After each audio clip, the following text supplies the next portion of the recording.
modernisation du réseau routier.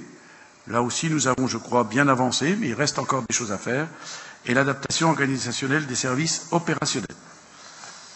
Voilà, ça c'est un objectif, bien sûr, qui est de plus longue haleine, et qui nécessitera encore beaucoup de travail avec les services, avec les élus et avec nos partenaires. Voilà rapidement brossé ce que nous baptisons aujourd'hui Route de demain. Merci pour cette présentation, finalement assez complète. Albert Rognon. Oui, Président. Tout d'abord, je voudrais dire que la dernière réunion qu'on avait faite, la deuxième commission, a été une bonne réunion. Et j'ai bien compris le sens qui avait été donné à la route de demain. Mais juste avant, si vous le permettez, je voudrais revenir sur ce qui a été dit tout à l'heure sur Cartier. Cartier est dans le bas, maintenant. Sauf que du groupe Cartier, dans mon secteur, dans le canton de Morteau, on supprime 112 personnes. Je traduis, parce que... Et dans le bas, ça veut dire c'est à Besançon. Non, attendez. C'est à Besançon, mais en bas, il y a le groupe Swatch. Pour des collègues qui... Oui, simplement ce que je veux dire, oui, dans le bas, voilà.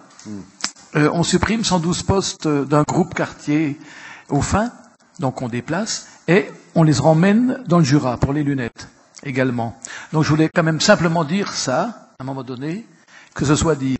Et de l'autre côté, le groupe Cartier est en train de faire une usine de 300 pour 300 personnes, et le groupe Swatch également. Donc pour moi, c'est un paradoxe qui est quand même énorme dans mon secteur.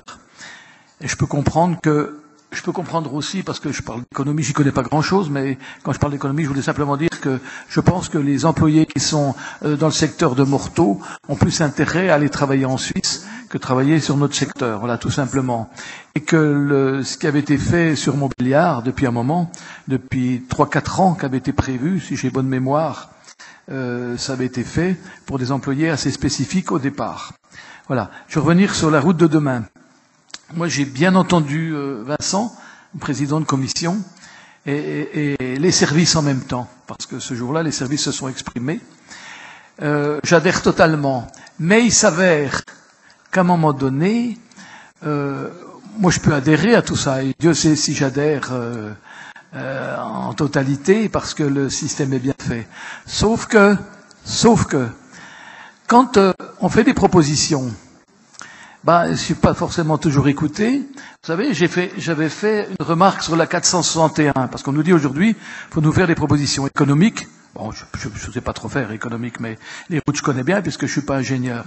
Donc la 461 qu'on a fait en montant Fian, on a quand même quelques petits soucis. Mais il me semble que j'avais quand même fait une petite lettre au Conseil général pour avertir qu'on aurait quand même quelques soucis. Et je pense qu'on en aura d'autres dans les mois à venir. Bon, c'est une voie royale, je suis d'accord, mais quand même, je pense que les conseillers généraux, c'est-à-dire que nous, et vous l'avez dit ce matin, Monsieur le Président, et je vous ai bien entendu, on est tous dans le même bateau qui s'appelle notre territoire, le département.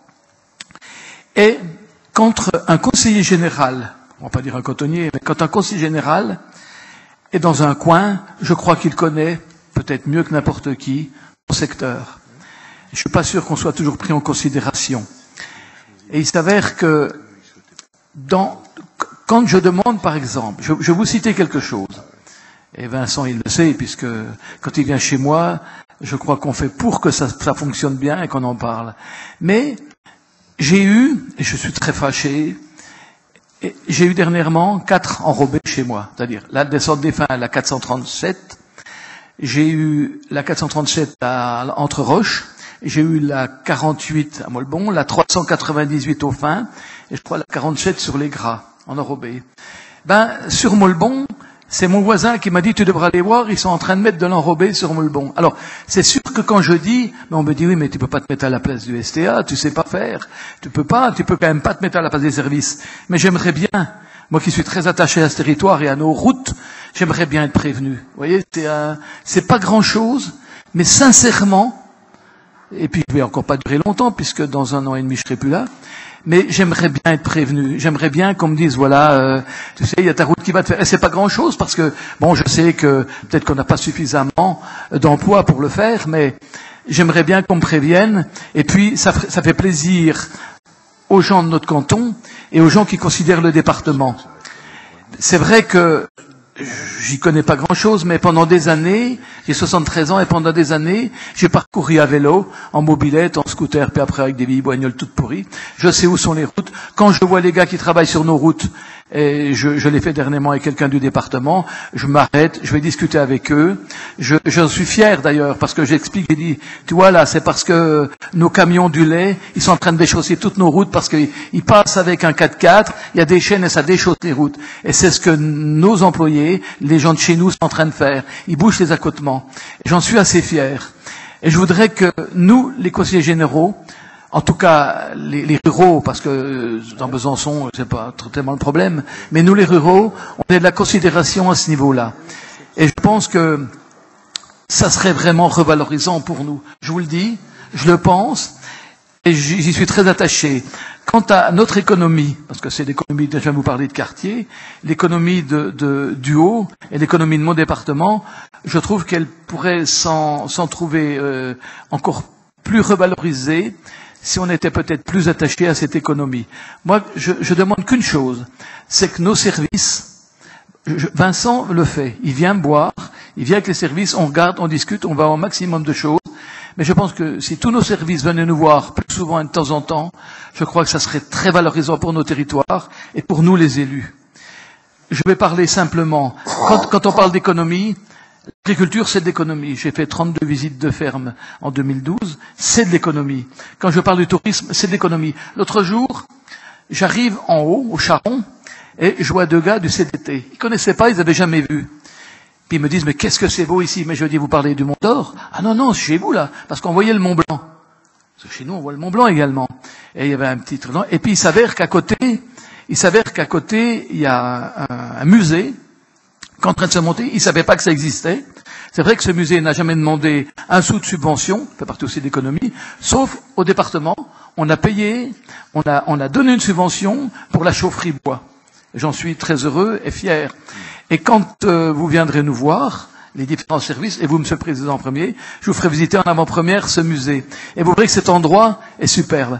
On peut aller aussi au Doudou quand vous voudrez, et puis on y va de temps en temps quand les remontent. C'est vrai que Vincent fait ce qu'il y a à faire, mais j'aimerais un peu plus que nous, les conseillers généraux, on soit peut-être à certains moments plus intéressés à la marche des choses. Voilà, c'est tout ce que je voulais vous dire, mais que ce soit l'agriculture, les infrastructures, que ce soit l'industrie et autres, l'agriculture, c'est toute l'économie. On a un projet dans mon canton en agriculture que je prépare prochainement, qui va être un projet assez intéressant. On en a déjà eu un jour et on l'a fait avec le département. Il s'agissait du lac Duc. On en a un autre qui va se faire et je compte sur le département et j'en parlerai à Vincent dans peu de temps.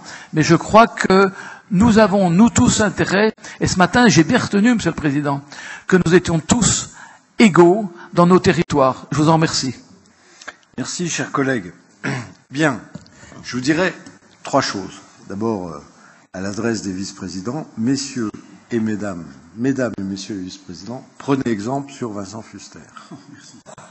Prenez exemple sur Vincent Fuster. Allez dans les territoires, montrez les choses. Voilà. Informez-vous des méthodes qui sont engagées par le président de la deuxième commission. Deuxièmement, je voudrais dire à Albert Rognon, mais il n'en doute pas, qu'après la présentation qu'il a faite de l'ensemble des travaux engagés sur les routes de son canton, eh bien, sûrement, il doit faire des envieux. 4 chantiers sur 4 routes qui interviennent et qui, sur son territoire, beaucoup aimeraient être traités de cette manière. J'ajoute que, mais chacun le sait ici, j'entends sa revendication d'être averti, prévenu, ce qui est une manière de prendre en compte l'intérêt qu'il porte à son territoire. Je voudrais tout de même préciser, sauf erreur de ma part, qu'à chaque fois qu'un chantier s'engage, je parle sous le contrôle de l'éminent directeur des routes et des infrastructures, nous prévenons l'élu et les maires concernés par le chantier. Il me semble bien. Monsieur le directeur, est-ce que j'ai... Attendez, je vous donne la parole. Oui. Oui, je disais donc un courrier est envoyé systématiquement aux maires qui sont concernés, c'est-à-dire à la fois le maire du territoire, mais dans un certain nombre de cas évidents, les maires voisins peuvent aussi être intéressés et donc ils sont avertis, avec une copie au conseiller général concerné. Donc si vous n'avez pas été destinataire d'une copie, c'est un dysfonctionnement qui m'appartient d'assumer l'erreur. Voilà, je voulais le vérifier en direct. J'y tiens parce que je signe beaucoup de courriers, et notamment de courriers en direction des maires et des conseillers généraux. Donc nous vérifierons ce point. Le troisième élément que je voudrais vous dire par rapport à Cartier, de façon à vous rassurer complètement. Le solde de cette opération pour notre territoire est très largement positif, puisque c'est une part des emplois en développement, c'est-à-dire des emplois qui se créent sur le secteur de la lunetterie, puisque ce qui se transporte, ce qui s'implante à Besançon, c'est la lunette. Et c'est en transfert d'une activité aussi pour partie de la région parisienne. Autrement dit, il n'y a pas de redéploiement à l'intérieur du département du Doubs. Et si d'aventure il devait exister à la marge, il est largement bénéficiaire et excédentaire. Sinon, ça serait un marché de dupes, ce que ce n'est pas. Je tiens à le préciser. Voilà. Jean-François, qui voulait intervenir? Jean-François Longeau, pardon. Merci, Président. Bien, sur ce rapport, nous abstiendrons pour plusieurs raisons. L'une des premières, c'est que, effectivement, le titre Route de demain, ça fait rêver. Mais je pense que c'est une magnifique façon de ne pas parler des routes d'aujourd'hui. Et c'est effectivement nous faire un très beau calendrier et sur lequel il y a quelques mots et quelques phrases qui peuvent effectivement nous interpeller. Rénovation de la hiérarchisation du réseau routier. Est-ce que tout ça, ça veut pas dire discussion avec d'autres partenaires? Est-ce que tout ça, ça veut pas dire effectivement certains bouts de route, et j'ai l'exemple, puisque Madame le maire de Montchoix m'a attiré mon attention sur un bout de route de la RD 133. Est-ce que c'est pas là aussi une façon, à travers cela, d'entrer tout doucement dans un nouveau partage, je dirais, de la voirie? C'est effectivement une crainte, parce que là aujourd'hui c'est une première étape, mais on ne connaît pas ni la deuxième, ni la troisième, ni la quatrième. C'est aussi, et on en parlait ce matin, je crois un document qui peut être très intéressant à lire, mais qui alourdit encore une fois de plus l'ensemble des procédures administratives. Et je pense que dans ce domaine-là, on n'en a pas besoin. Il y a déjà ce qu'il faut en matière de procédures administratives et avec des mises en œuvre de nouvelles modalités de programmation sur lesquelles on pourra toujours discuter parce que est-ce que c'est celle-ci qu'il faut faire maintenant par rapport à celle-là? Est-ce que ce sera, j'allais dire, finira comme l'aide à la pierre en disant celle-là on n'y va pas, ou celle-ci elle est moins fréquentée, ou et puis je crois quand on disait sur de ne pas parler de la route d'aujourd'hui, dommage mon collègue Patrick Renaud n'est pas là, ça faisait un moment que j'étais pas allé à Malan. Je suis allé à Malan au comice. Je peux vous dire que pour rouler entre Chantran et Malan, faut vraiment avoir envie d'aller à Malan, parce que on est sur des routes qui sont, alors peut-être qu'elle est programmée, je ne sais pas, c'est pas mon secteur, mais on est quand même dans des secteurs de route qui sont quand même dans des états assez difficiles, et on sent, c'est peut-être normal, parce que c'est peut-être une autre façon, je dirais, de voir le réseau routier, c'est peut-être l'aborder d'une façon que je ne mesure pas moi-même. Mais je sais aussi temps en temps reconnaître que je me trompe, mais je suis pas sûr qu'aujourd'hui on soit sur un réseau routier qui soit un réseau routier de qualité, et notamment dans les secteurs, parce que nos grands axes y vont à peu près bien, nos grands axes départementaux, je parle, parce que je parle pas des grands axes nationaux, parce qu'ils vont encore moins bien que les chemins de terre. Mais je parle des axes départementaux sur les secteurs ruraux profonds. Je suis pas sûr qu'on soit en mesure d'être satisfait. Donc voilà, tout ça c'est une inquiétude de se dire, on ne sait pas avec ce réseau de demain et cette route de demain, bien si demain ou après-demain on n'a encore pas d'autres contraintes qui nous éviteront de réaliser ou de ne pas réaliser tel axe routier. Voilà, merci. Bien, moi je voudrais vous remercier d'avoir posé la question. Parce que tout à l'heure, si je suis intervenu sur ce point, et nonobstant l'optimisme de mon vice-président en charge de ces problématiques, qui concluait tout à l'heure que la deuxième commission avait intégré le changement culturel, je pressens bien que cette question n'est ni comprise ni intégrée. Donc je vous remercie d'avoir posé cette question. Et à mon sens, la route de demain, ce n'est pas précisément l'évitement pour éviter aujourd'hui. Et je voudrais insister là-dessus. Parce que, d'abord, regardons l'existant. Moi, je vais être un petit peu long dans ma réponse, mais il me semble que la question le mérite. L'existant, c'est quoi? C'est d'abord un réseau routier, aujourd'hui, 3800 km dans notre département, qui a atteint un niveau de développement et de performance suffisant, reconnu comme suffisant, pour lui permettre de remplir les fonctions qu'on attend de lui aujourd'hui. Qu'on attend de lui au service des habitants, c'est toujours la double fonction et la double fonctionnalité qu'on retient, au service des habitants pour leur mobilité et au service des entreprises. C'est un outil économique. Deuxièmement, acceptons ensemble l'idée que la construction de nouvelles routes, c'est là que, sans doute, il y a un saut culturel. La construction de nouvelles routes ne constitue généralement plus la réponse pertinente aux besoins de mobilité.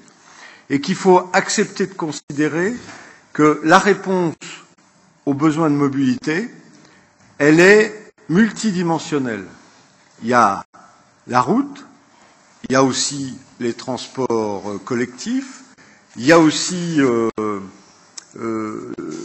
tout ce qu'on peut essayer de mettre en œuvre sur le transport à la demande, etc. Et donc, il n'y a plus de réponse univoque qui passe par la route. Et je voudrais rappeler ici, parce que faut éviter entre nous les procès d'intention. Lorsque vous dites finalement la route de demain, c'est fait pour éviter la maintenance des routes d'aujourd'hui. Je voudrais rappeler que ce projet comporte 2 axes prioritaires d'intervention.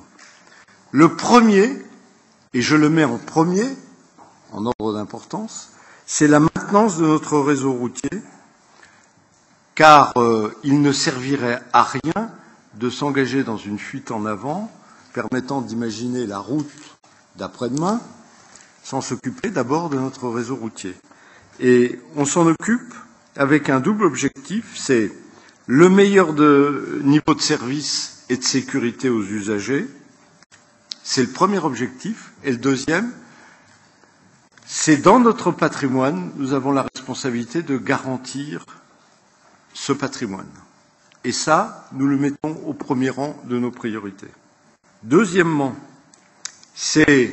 deuxième objectif, c'est l'amélioration des équipements existants et l'optimisation de leurs usages en favorisant, chaque fois que c'est possible, le recours à d'autres réponses, telles celles que j'évoquais tout à l'heure sur le développement des transports collectifs ou des modes doux.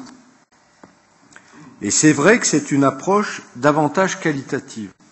Alors vous dites aussi, et je veux répondre là-dessus, Vous dites aussi, à l'heure où vous ne l'avez pas dit comme ça, je le reprends à ma manière, où le président de la République espère un choc de simplification, voilà que vous, à contrario, vous construisez une usine à gaz qui va encore compliquer la vie des élus, qui va compliquer la vie des services. Je vous le dis, c'est tout le contraire. Ce que nous avons arrêté au travers de la route de demain, c'est une méthode au contraire moderne, et moderne aussi parce qu'elle est participative. Elle implique les différents acteurs. Et c'est à l'opposé, me semble-t-il, d'un carcan technocratique. C'est au contraire un dispositif que nous voulons porteur de responsabilité politique et porteur d'une appréciation politique. En d'autres termes, je veux rendre la route aux politiques. Et ce que disait tout à l'heure Albert Rognon, moi je veux le traduire positivement. L'intérêt qu'il porte aux axes routiers de son territoire signifie que pour lui, et c'est partagé par tous ici, les axes routiers ont une vocation de relier les habitants entre eux, mais aussi une vocation économique. Et donc ça ne peut pas laisser indifférents, naturellement, les élus que nous sommes. Et précisément, il ne faut pas, sur le champ des routes, laisser le pouvoir à la technocratie. Et ce que nous proposons, c'est de permettre aux politiques de pouvoir jouer son rôle. Et la grille d'analyse que nous proposons, elle est très simple. Il vous l'a présenté Vincent Fuster tout à l'heure.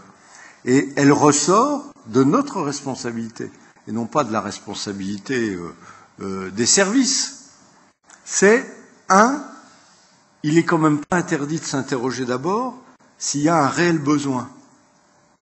Deuxièmement, il n'est pas interdit, compte tenu du coût de l'infrastructure, de s'interroger de savoir s'il n'y a pas une réponse autre que celle de l'infrastructure.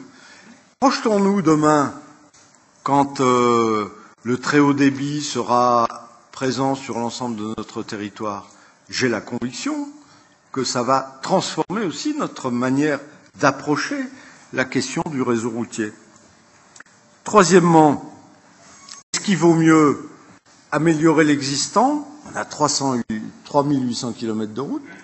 Ou est-ce qu'il faut imaginer une nouvelle infrastructure? Ça mérite tout de même, quand on voit les coûts, de s'interroger. Ce n'est pas une question technocratique. Quatrième question. Est-ce que c'est bien à la collectivité départementale de le faire? De temps en temps, on peut s'interroger. Non seulement on peut, mais on doit le faire. Parce que c'est pas forcément évident que ce soit la collectivité départementale à le faire, au regard notamment de la réponse aux besoins et à la nature du besoin. Cinquième question, est-ce qu'on en a les moyens aujourd'hui? Donc dans la hiérarchisation des choix que nous avons, cette question-là, elle est évidemment indispensable.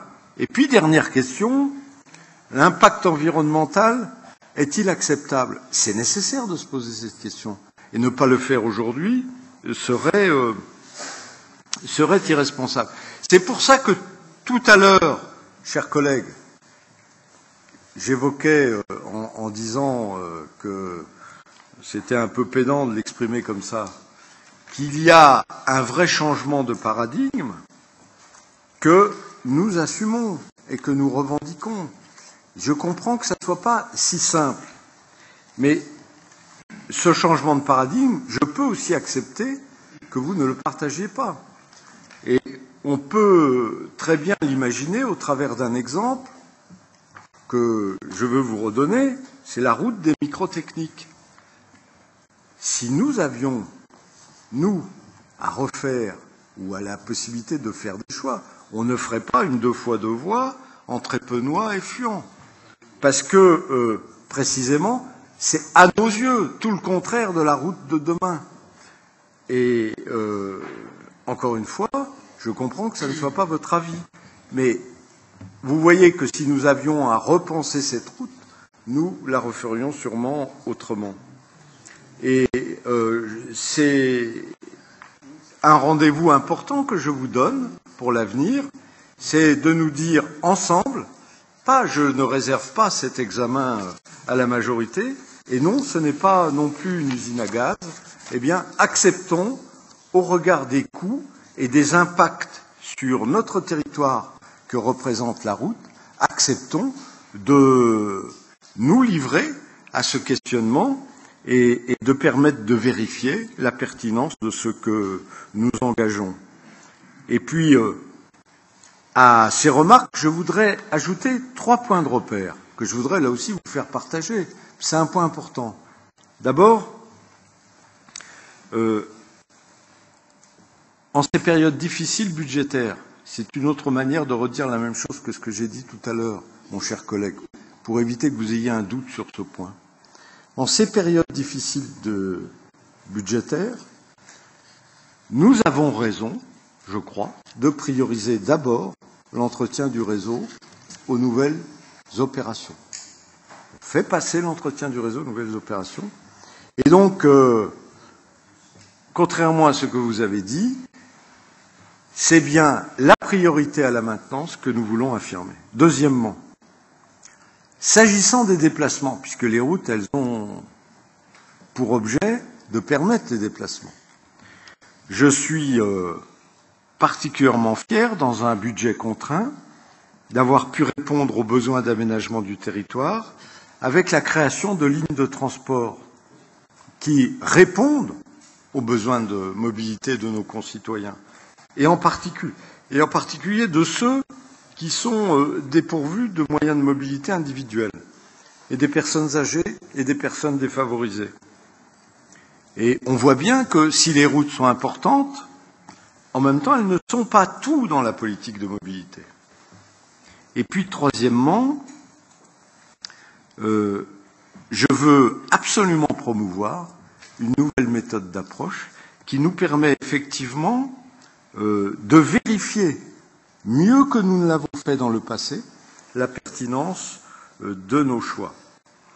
Alors sachez, et ça sera ma conclusion, que j'ai posé auprès du ministère de l'Environnement la candidature de notre département comme projet territorial de développement durable. Je le disais ce matin, Jacques Breuil est allé le présenter début octobre au ministère, lequel ministère a fait part de son grand intérêt pour la qualité de notre projet. C'est donc la garantie, du coup, si cette reconnaissance est affirmée, de pouvoir être emporté aussi dans les priorités de l'État. Mais pardonnez-moi d'avoir été un peu long, mais j'avais compris que dans la question de Jean-François Longeot, il y avait l'expression d'une incompréhension entre nous, sinon d'une incompréhension, en tout cas d'un risque important de malentendu. Jean-François Longeot. Oui, merci Président. Vous avez donné dans votre projet 2 axes. Maintenance de notre réseau routier. Je ne suis pas un fanat, moi, ce que je disais ce matin, du cabinet qui va faire un tas d'études, mais je pense que si on avait une étude, mais vraiment approfondie, de la qualité de notre réseau routier et de sa maintenance, je pense que l'on serait surpris. Je pense que l'on serait très surpris. Et puis le deuxième point, c'est l'amélioration. Pourquoi surpris, excusez-moi? Pourquoi surpris? Parce que je vous dis, allez, dans le bon sens ou? Ah non, pas dans le bon sens. Ah oui, c'est ce que j'avais compris. Sûrement pas dans le bon sens. Sûrement pas dans le bon sens. Ouais. Mais c'est pas une critique. Je veux dire, on peut pas. Je sais qu'on peut pas tout faire. Simplement, ce que j'essaie de dire, c'est qu'à un moment donné, mais on s'aperçoit qu'on a des réseaux routiers qui sont.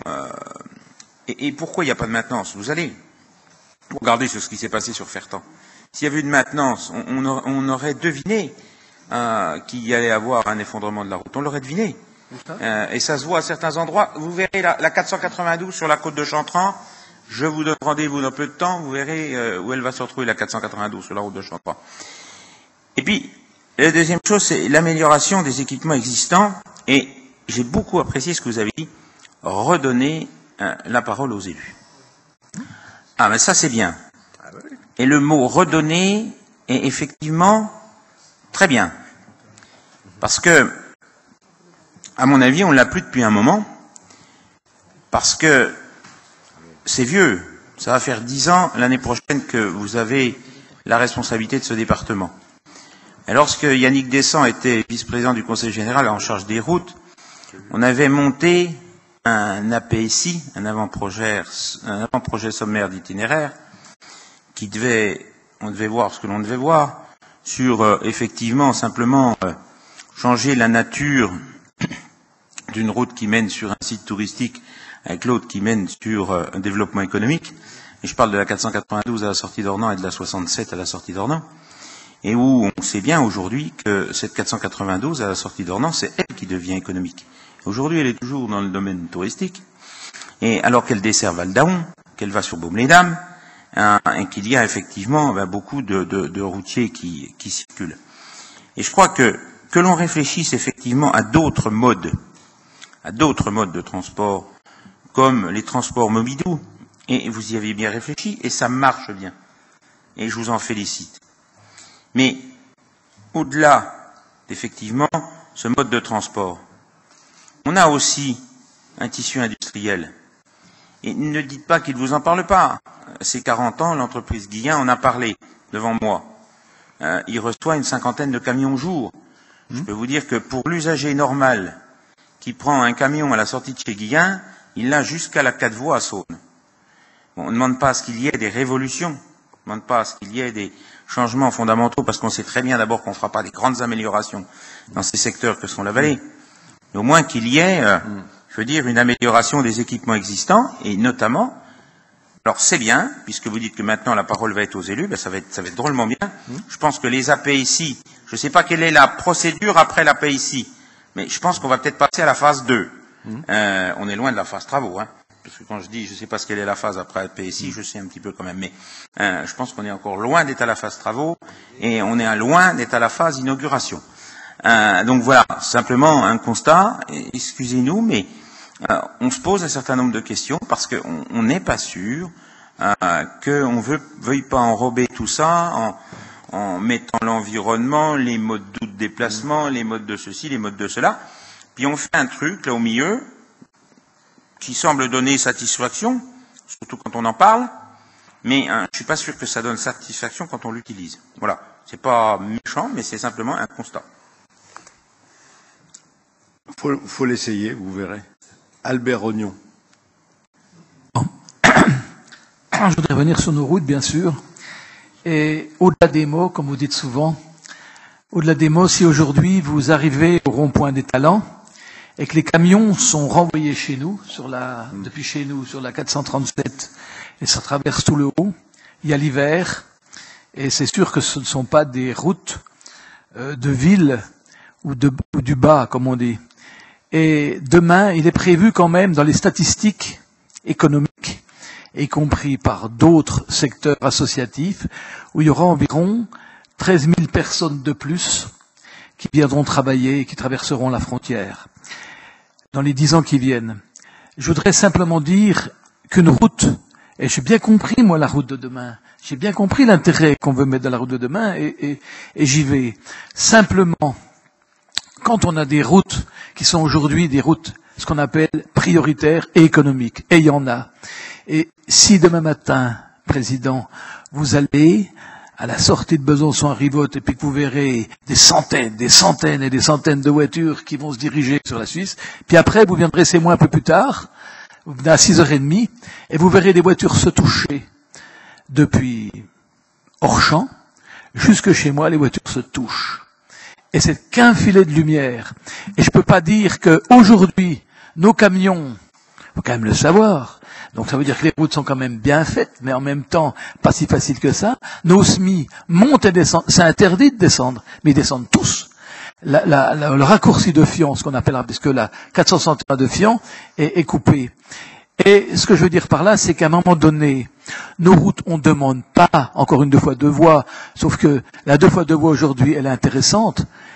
Il n'y a jamais d'accident, il y a eu 2 accidents. Un 3e, c'est une personne qui était à pied, et 2 accidents, c'était des jeunes qui arrivaient de la Bretagne, qui ont dû s'endormir au volant, qui se seraient bien dormis une demi-heure avant, une demi-heure après, j'en sais rien. Donc je veux pas donner ça. Mais je pense que cette 2 fois 2 voies, aujourd'hui, je peux vous dire qu'elle est terriblement appréciée. Et on s'aperçoit que la 2 fois 2 voies, quand vous quittez le rond-point des Talents, puis qu'elle va sur Pontarlier, elle devient très, très, très dangereuse. C'est pas moi qui vais vous le dire. Et je comprends encore une fois. Sincèrement, parce que j'ai ça à cœur, et nos routes, c'est chez nous, c'est peut-être une des meilleures. Cette liaison, elle est économique, mais en même temps, pour moi, elle devient affective, parce que c'est la seule façon que les gens vont se déplacer. Vous allez me dire, il y a le bus. Le bus, non, pas trop entre Morteau, Besançon, c'est pas terrible. Mais même le train, il faudrait qu'il soit 10 fois comme ça. Et j'ai déjà dit, il faudrait qu'il monte de Morteau au Locle tous les 20 minutes. Bon, on n'est pas près d'y arriver. Et puis on m'a parlé d'électrification. Je ris doucement. Et voilà, simplement ce que je veux dire. Portons une attention vraiment particulière à nos routes, puisqu'aujourd'hui on n'est pas sur la deuxième, on est que là-dessus. Et j'ai compris que la route de demain, puisque j'ai bonne mémoire que c'est la D17, si j'ai bonne mémoire, qu'on fait entre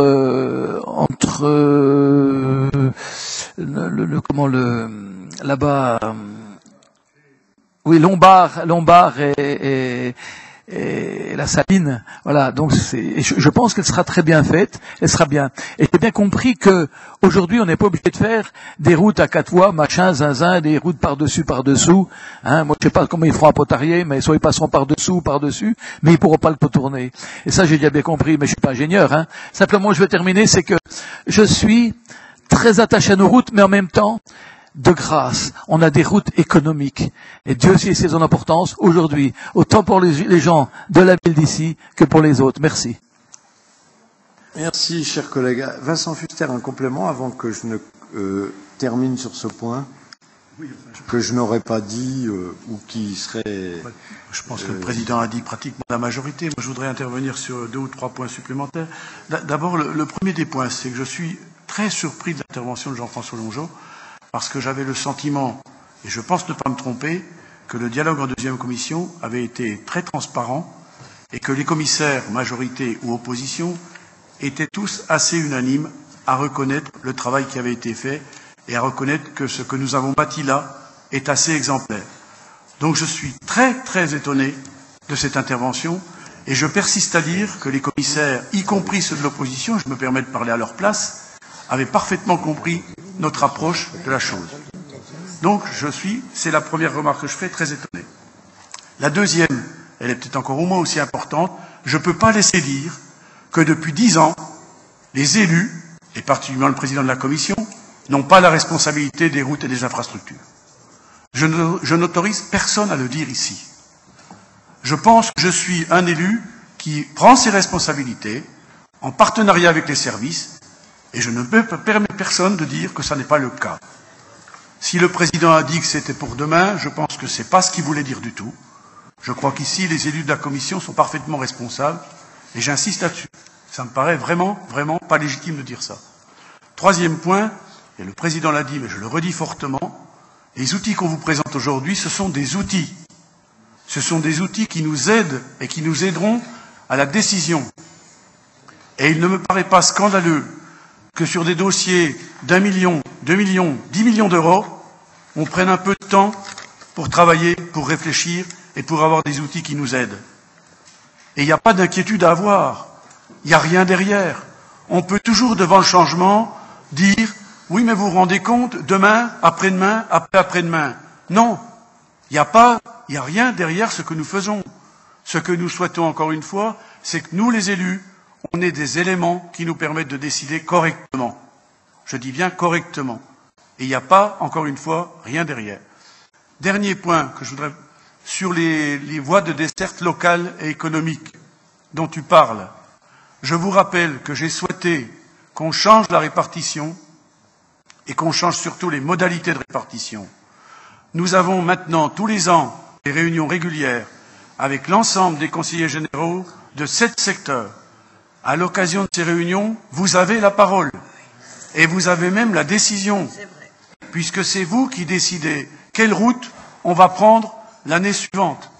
Alors il faut arrêter de dire que vous n'avez pas la décision au niveau des élus. Vous l'avez même plus qu'avant. Donc, arrêtons de dire et de faire croire à ce genre de choses. Et puis, quatrième et dernière intervention sur la qualité de notre réseau routier. Là aussi, je crois qu'il est facile de dire qu'on a un réseau routier qui n'est pas de bonne qualité. Mais encore faut-il qu'on ait des preuves. Et encore faut-il que ce soit le cas. Et notre réseau routier, en aucun cas, n'a diminué de qualité. Je vous rappelle que nous avons, cette année, décidé de passer notre budget concernant les routes locales et de desserte économique de 5 millions à 5 500 000, une augmentation de 10%. Je pense que c'est assez intéressant d'avoir de pareilles augmentations. Et on peut toujours trouver un cas particulier qui fait dire « attention, attention, vous allez voir ce qui va arriver ». Ça, c'est, je pense, la facilité. Je vous rappelle qu'on a 3 800 km de route et que sur les 3 800 km, il y a très peu d'incidents. Et ce sont des incidents qu'on ne maîtrise pas, comme la côte de Fuan. Malheureusement, il y a eu un glissement de terrain dû à des pluies torrentielles. Je crois que personne ici n'est capable de le maîtriser. Bien, je partage évidemment par construction, mais en l'espèce ce qui vient d'être dit, je veux apporter une double précision. La première sur la qualité des routes. Je voulais effectivement, comme président de la collectivité, intervenir sur ce point. Je passe la totalité de mes week-ends sur les routes départementales, par définition, puisque je vais dans tous les cantons de ce territoire, et pour atteindre les différentes communes, je suis condamné, j'y mets des guillemets, à emprunter les routes départementales. Donc je suis le premier témoin de ce qui marche et de ce qui ne marche pas sur les routes départementales. Et je suis assez frappé de vérifier le bon niveau de ces équipements, là aussi par comparaison à ce que je peux voir ailleurs. Et donc j'ai le sentiment, ça relève de l'appréciation, on est dans le qualitatif, mais j'ai plutôt le sentiment que le département du Doubs n'a pas à rougir de la qualité de son réseau routier. Deuxième remarque, qu'il n'y ait pas de malentendu. Je sais qu'il n'y en a pas avec Vincent Fuster. Quand je parlais de l'appréciation politique mise au premier plan dans le processus de décision, il ne s'agit pas d'une rupture avec une pratique actuelle. Je voulais simplement préciser, par rapport à l'argument que j'avais entendu, selon lequel la route de demain était porteur d'un carcan technocratique qui risquait justement de priver les élus de la véritable décision, j'ai voulu simplement indiquer que c'était tout le contraire et que, en particulier, la grille d'analyse que comporte la route de demain renforçait la responsabilité politique puisqu'elle permettait d'en apprécier mieux les différents contours et les différents aspects. Qu'il n'y ait pas de malentendu. Je n'ai jamais dit, évidemment, il y a rupture, enfin, on redonne le pouvoir aux politiques. J'ai toujours pensé que c'était nous qui l'avions, et je souscris, bien entendu, au rappel qu'a pu faire Vincent Fuster sur ce point. Donc je vais... Oui, Jean-François Longeau, une ultime remarque. Oui, 30 secondes. 30 secondes parce que je ne vais pas polémiquer. Je voudrais simplement dire à Vincent Fuster que on peut avoir deux méthodes. C'est celle de dire, bon, allez, on dit oui à tout, on se réunit à 9h, à 9h30, on a fini, puis on discute de rien. Mais c'est malheureux parce que, en fait, moi je pense qu'on essaie d'apporter un point positif, effectivement, qui ne correspond pas à ce que tu attendais. Mais en aucun cas, moi je n'ai entendu. Et je n'ai jamais entendu quelqu'un de la deuxième commission dire du mal du président. Jamais. Je n'ai jamais entendu quelqu'un dire il ne veut pas nous écouter ou il nous écoute, il fait comme il veut. Non, au contraire, Albert, je ne veux pas ça, mais le problème, c'est que sur un certain nombre de sujets, et notamment sur celui-là, nous, on a un certain nombre de questionnements. Voilà. Ça va pas plus loin. C'est pas une critique d'un tel ou d'un tel. C'est simplement un questionnement. Et on peut aussi se questionner. Et on ne remet pas en cause, parce que c'est trop facile de dire on a déjà assez de gens qui, quand il y a un accident, même s'ils roulent à 180 sur une route départementale, ils disent que c'est la route départementale qui est défoncée. Donc on ne veut pas tomber là-dedans, on ne veut pas le faire, parce qu'on n'a pas à le faire, parce que c'est pas logique et c'est pas normal, mais on ne peut pas dire que on n'a pas un certain nombre d'endroits de réseau routier. Moi je vous cache pas, ça faisait au moins 6 mois, 8 mois que j'étais pas allé à Malan. Je suis allé à Malan samedi, je me demandais où j'étais, quoi. franchement, je le disais, alors c'est vrai que moi j'ai une vieille bagnole qui n'a pas effectivement beaucoup d'amortisseurs, et puis qui n'est pas des plus confortables. Mais je peux vous dire que c'est pas évident, hein, c'est pas, au moins vous dire une chose, comme disait Coluche quand il bottait dans une voiture qui faisait du bruit, au moins, on est sûr de pas s'endormir. Là, j'étais sûr de pas m'endormir en empruntant la route de Malan. Et j'étais pas le seul parce que on en a beaucoup discuté avec les gens qui étaient au comice. Ils disaient, mais t'as vu, pour arriver jusqu'ici, oui, c'est vrai que ça, vous irez voir. Vous verrez que, effectivement, alors c'est peut-être le seul exemple du département. Il n'y en a peut-être pas d'autres. C'est peut-être le seul mauvais exemple du département, mais enfin, c'en est un. Bien. Merci, chers collègues. J'espère justement que par nos réponses, nous avons apporté, je pense, des éclairages à vos interrogations. C'est bien comme tel que nous l'avions pris, c'est-à-dire comme une demande d'explication et pas davantage. Schéma directeur d'aménagement. Pardon, on va mettre aux voix le rapport. Y a-t-il des oppositions? Des abstentions? Il est donc approuvé à la majorité. Schéma directeur d'aménagement du patrimoine bâti hors collège. Rémi Nappé. Oui, merci. Ce rapport donc a pour but de vous présenter le cadre de réflexion dans lequel a été préparé ce schéma directeur, ainsi que les orientations qui ont été retenues pour le pôle urbain de Besançon, sachant qu'on travaillera également sur les deux autres pôles. Les éléments contextuels, donc notre patrimoine immobilier en dehors des collèges concerne essentiellement les bâtiments des services sociaux, ceux qui concernent également la gestion et l'entretien du réseau routier, et puis également tous ceux qui interviennent dans le domaine culturel. Au niveau du projet d'août 2017, on a bien rappelé que les moyens de ce projet se fondent sur une politique d'investissement dynamique et la maîtrise des dépenses de fonctionnement. Deux dimensions sont à prendre en compte. La première, c'est la domanialité, et la deuxième, c'est la répartition des implantations sur tout le territoire. On note une hétérogénéité de l'état technique et de la conformité du patrimoine actuellement utilisé par le Conseil général. En bas de la page 3, vous avez une présentation sommaire de ce patrimoine. Ça représente 184 663 mètres carrés. 159 872 mètres carrés sont propriété du département et nous louons 24 791 mètres carrés pour une dépense annuelle d'1 400 000 €. Sur les bâtiments dont nous sommes propriétaires, nous n'utilisons pas la totalité puisque nous mettons à disposition d'autres un certain nombre de bâtiments. C'était le cas de Fort Griffon jusqu'à maintenant, ce qui générait une recette pour l'ensemble des bâtiments que nous pouvions mettre à disposition des autres de 600 000 € par an. Le patrimoine, donc je le disais, très divers et hétérogène. Le patrimoine est globalement en bon état et parfois les bâtiments sont inadaptés aux besoins de nos services et la plupart du temps ont une performance énergétique faible.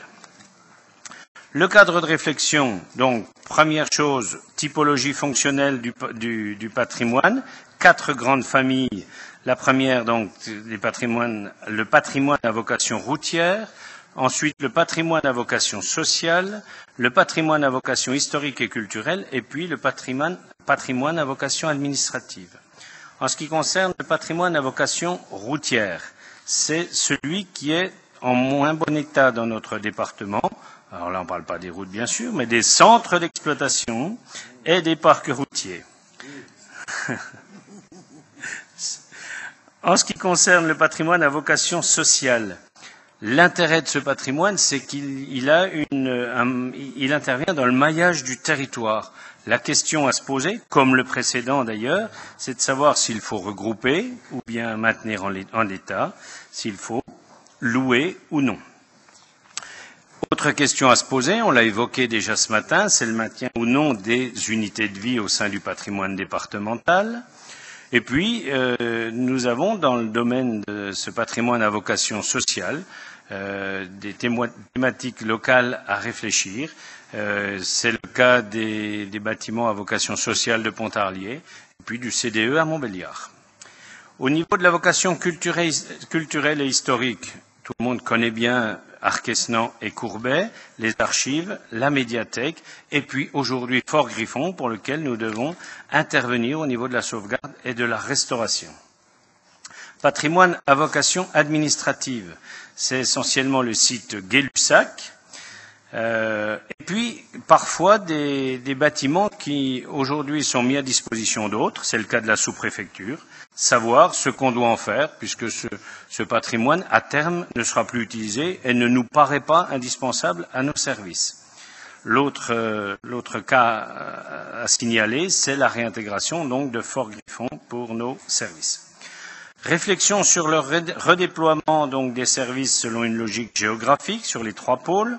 Donc sur Besançon, bien entendu, il fallait se poser très vite la question de la réintégration de Fort Griffon et celui de la restructuration du site Ampère-Gay-Lussac. Sur Montbéliard, donc, se posait la question du regroupement des services de la DRI sur un seul site, ça veut dire transfert du STA. Intégration de nouveaux services à la maison du département, puisque le STA va libérer des places.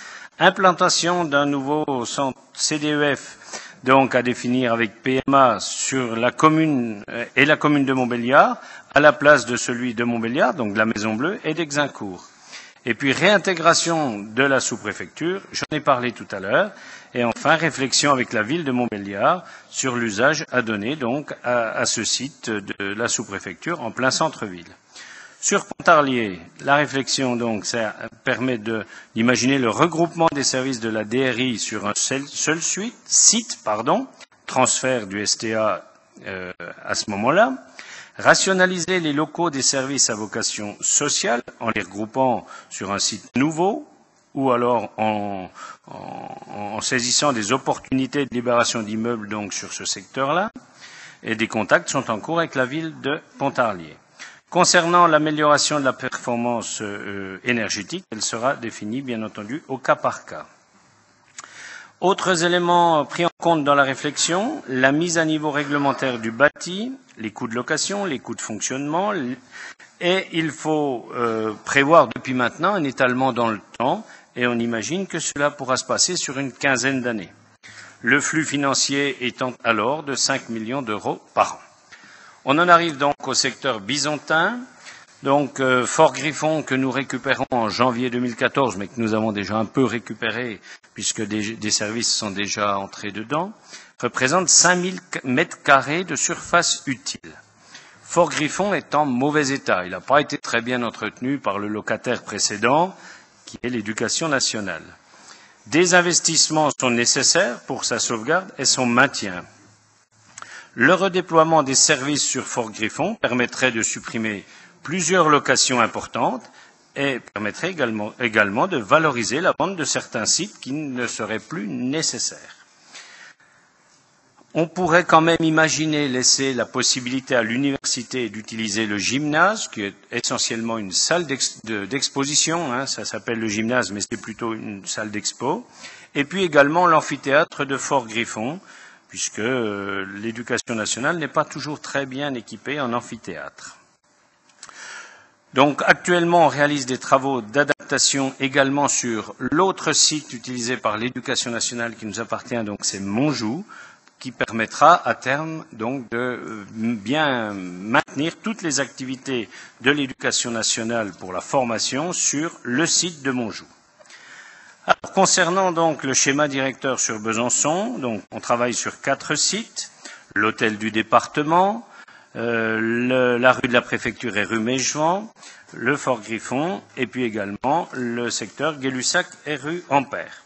Sur l'hôtel du département, au cours de l'été, la DSIPL a quitté donc le site ici, ça a libéré des espaces, donc permettant à la DRH d'utiliser le 3e étage, de se regrouper au 3e étage du bâtiment A. Toute la communication se trouvera donc au 1er étage du bâtiment B. La direction des finances et des affaires juridiques se trouvera au bâtiment B. La direction jeunesse, sport et culture au bâtiment B également. Et puis des salles de formation, la médecine de travail, l'association des maires et des maires ruraux se retrouvera au bâtiment C.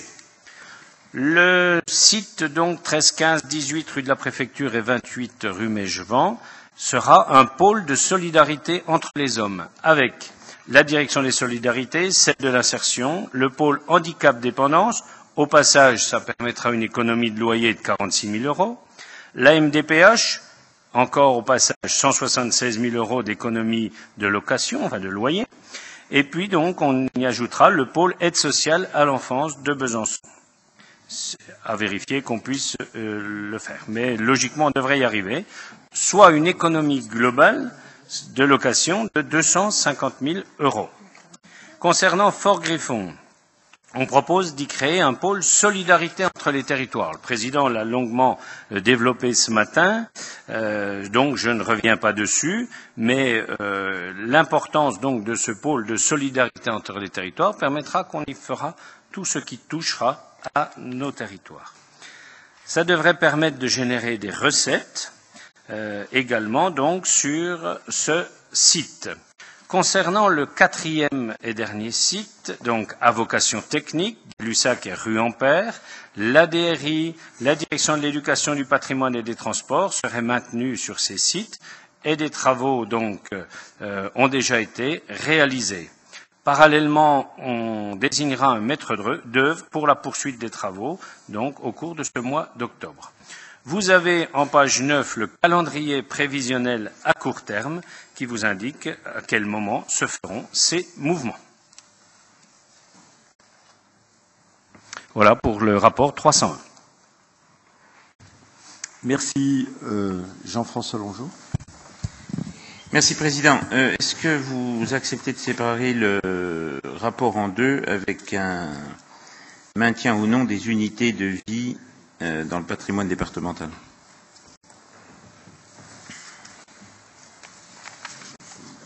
Oui, oui, pour être en cohérence avec ce matin, oui. Donc vous faites un vote global?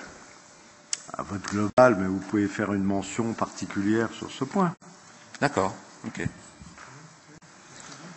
Alors, non, mais si on fait une mention particulière, on peut voter le rapport 301, sauf la partie relative aux unités de vie du... C'est ça que je dis.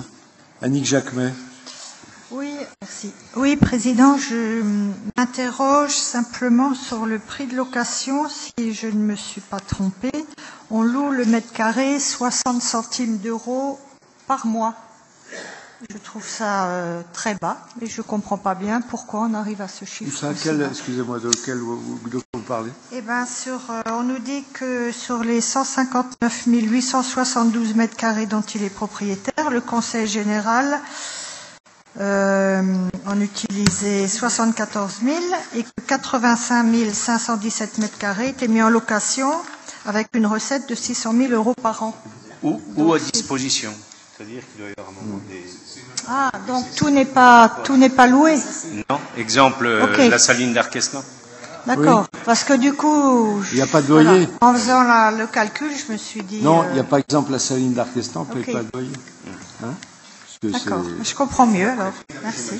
Et le préfet non plus, puisque, comme vous le savez, c'est... Ok, mais je comprends mieux. Un peu spécial. Parce que... Bah oui. Merci. Alors, et notamment, alors je veux lui rendre hommage, parce que vous savez que c'est un locataire qui a les charges du propriétaire, c'est dans les clauses de la convention d'occupation, et il s'en assure, tout particulièrement en ce moment, avec beaucoup d'engagement, parce que les travaux sont, ça ne vous échappe pas, très conséquents à la préfecture. On refait la charpente, évidemment dans les règles de l'art. Voilà. Donc, je mets aux voix le rapport sur le schéma directeur, sauf la partie, je suis d'accord, puisque c'est pour vous mettre en cohérence avec votre position de ce matin.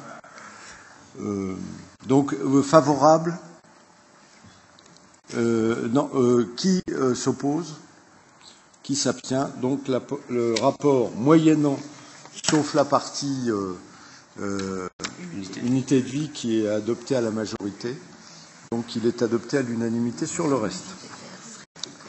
Voilà. Collège, fonctionnement public, fonctionnement 2014 des collèges publics. Rémi Nappé. Oui, alors plusieurs objectifs donc à travers les moyens de fonctionnement, celui d'assurer au collège les moyens de bien fonctionner, celui d'assurer une viabilisation correcte avec une reconduite du mode de calcul et puis une poursuite de la reprise progressive des contrats d'énergie dans les collèges. Naturellement, nous devons tenir compte de l'évolution des surfaces, poursuivre notre effort pour la pratique de l'EPS, reconduire le barème 2013 dans la plupart des cas, poursuivre le dispositif individualisé d'échelonnement des remboursements pluriannuels, stabiliser et homogénéiser les montants des réserves sur lesquelles nous avons commencé à travailler il y a plusieurs années maintenant. Un rappel, nous avons 44 collèges publics dans le département sur 46 sites. Je vous rappelle que Villers-le-Lac et Saint-Hippolyte ne sont plus des collèges à part entière, mais ont fusionné avec leurs voisins. Vous avez donc en annexe 4 à 47 pour chaque établissement le calcul de la dotation avec les modalités qui se trouvent en annexe 1. Et puis l'annexe 48 récapitule les crédits des 44 collèges. Si vous regardez d'un peu près, vous voyez une baisse apparente du total des moyens alloués de 15,3%. On peut imaginer que ça va faire réagir beaucoup de monde dans le domaine de l'éducation, ce sera logique, sauf qu'il y a bien entendu une explication à tout cela. Nous souhaitons reprendre l'ensemble des contrats de chauffe à notre charge en direct, donc ceci apparaît sur une autre ligne, donc pas d'inquiétude, il n'y a pas de baisse des dotations au collège, vous pourrez le préciser lors des conseils d'administration auxquels vous allez participer prochainement. Donc les moyens généraux, vous le voyez sur le crédit global de viabilisation, passe de 3 191 000 à 3 816 000. Je suis sur le tableau au milieu de la page 5, soit une augmentation de 20% pour la viabilisation. L'explication en est très simple. Nous tenons compte de l'hiver hyper rigoureux que nous avons eu au cours de l'année dernière, l'hiver dernier, et donc il faut prévoir des dotations supplémentaires dès les dotations qui sont à annoncer au collège avant le 1er novembre. Donc le crédit de viabilisation a plusieurs finalités, celui de répondre de manière satisfaisante aux consommations énergétiques et puis de limiter le phénomène de surévaluation des dotations. On a réévalué pour 2014 également les postes électricité et eau, 3% pour l'eau et 4,5% pour l'électricité. Vous avez en bas de la page 8, donc à l'issue du tableau, un budget global initial pour assurer les dépenses de viabilisation des 44 collèges à hauteur de 3 816 276 €, donc 20% de plus, j'ai expliqué pourquoi, au niveau de la viabilisation. Il y a à cela également des participations à déduire, celles des usagers du service d'hébergement aux charges de fonctionnement. Donc, je vous rappelle que l'an dernier, nous avons décidé de les baisser légèrement. Nous sommes à 14% des tarifs de demi-pension, 30% des tarifs d'internat. On vous propose de maintenir ceci. En ce qui concerne les parts des recettes autres que celles relatives à l'hébergement, qui sont donc déduites des autres recettes, à hauteur de 50%, les recettes pour utilisation des locaux et installations, c'est le cas des centres de loisirs pendant les vacances. Une exception, c'est le collège Clair-Soleil. Pour l'utilisation de sa piscine, nous lui laissons la totalité des recettes qu'il perçoit. En ce qui concerne les logements de fonction, les charges relatives sont reversées en totalité. Les surfaces utiles, donc, la surface moyenne des collèges, 5 826 mètres carrés, pour un total de surface de 256 348 mètres carrés. Donc, légère augmentation entre 2013 et 2014. On garde la même somme au mètre carré. Effectif des collèges, 21 695 élèves, donc en légère augmentation de 236 élèves. Naturellement, nous prenons en compte les enseignements particuliers, que ce soit les CIPA, les UPE2A, les ULIS, les SECPA, les classes relais. Le taux, donc 2014, par élève 56,22 et par mètre carré 3,72, soit la même somme.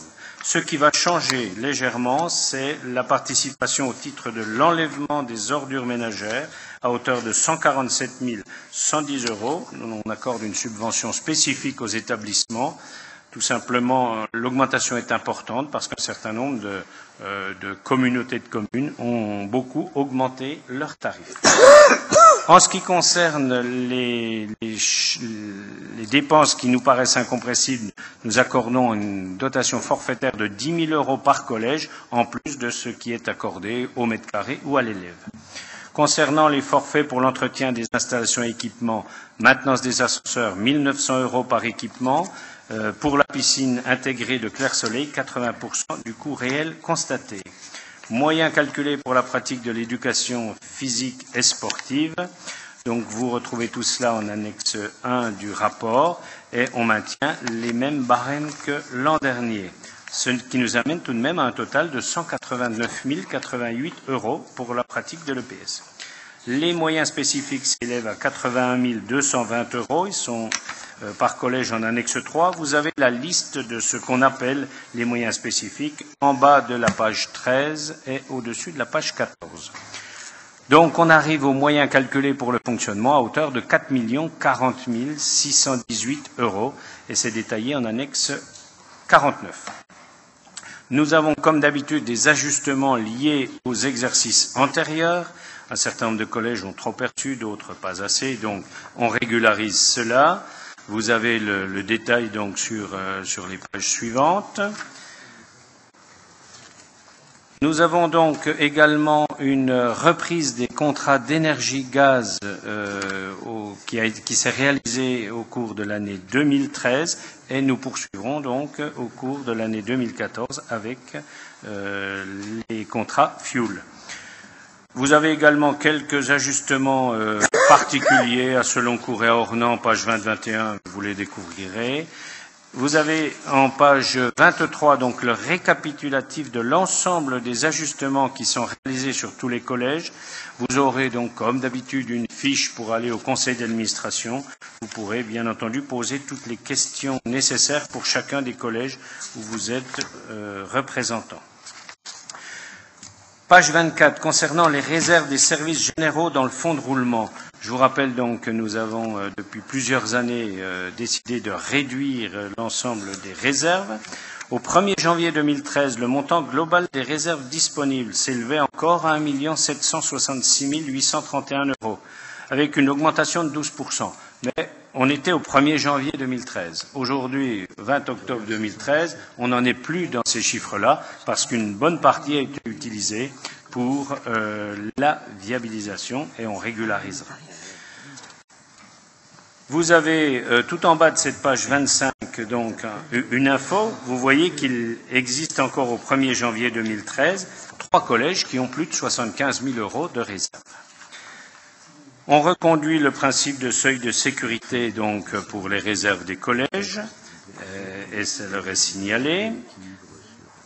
On propose également de notifier au collège la nécessité d'une individualisation des réserves, c'est-à-dire qu'il y a d'une part les réserves des services généraux et d'autre part les réserves du service hébergement.